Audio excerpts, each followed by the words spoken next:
দৰঙৰ ঐতিহ্যমণ্ডিত খটৰা সত্ৰৰ সভাগৃহত বাৰ্তা বাহক নতুন বাৰ্তা হোৱাটছআপ গ্ৰুপৰ দ্বিতীয় বাৰ্ষিক অধিৱেশন আৰু 12ৰহণীয়া সাংস্কৃতিক কাৰ্যসূচী ৰূপায়ণ।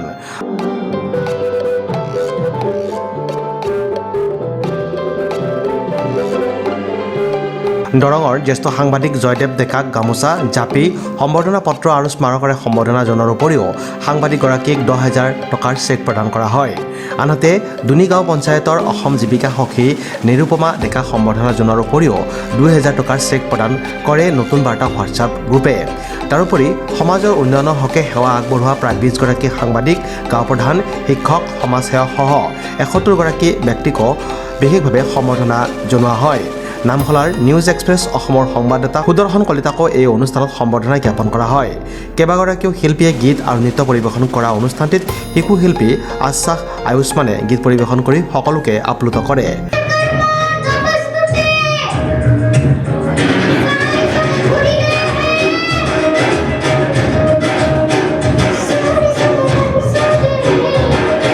হয়, দৰঙৰ ঐতিহ্যমণ্ডিত খটৰা সত্ৰত নতুন বাৰ্তা হোৱাটছআপ গ্ৰুপৰ আজি দ্বিতীয় বাৰ্ষিক প্ৰতিষ্ঠা দিৱসৰ লগত সংগতি ৰাখি বাৰ্ষিক অধিৱেশন অনুষ্ঠিত কৰিছিলে আৰু সেই অধিৱেশনখনি যথেষ্ট গাম্ভীৰ্যপূৰ্ণ অনুষ্ঠান অনুষ্ঠিত কৰিছিলে।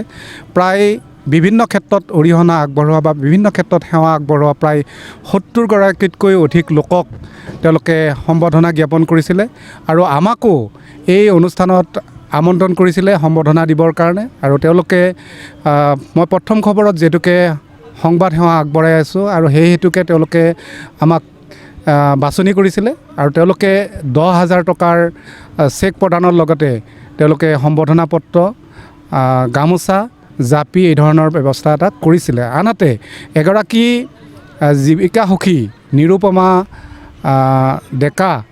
নিৰুপমা ডেকাকো তেওঁলোকে 2,000 টকাৰ চেক প্ৰদান কৰিছিলে আৰু তেওঁলোকো এই ধৰণৰ সম্বৰ্ধনা জ্ঞাপন কৰিছিলে।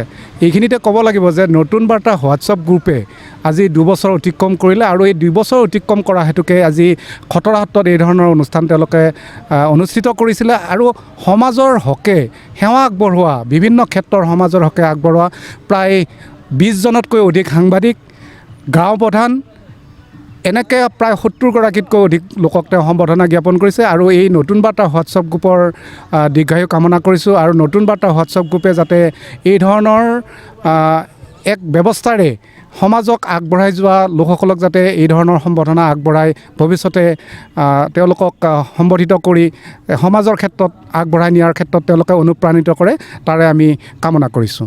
নামখলাৰ পৰা Sudarshan Kalita report, news express Assam.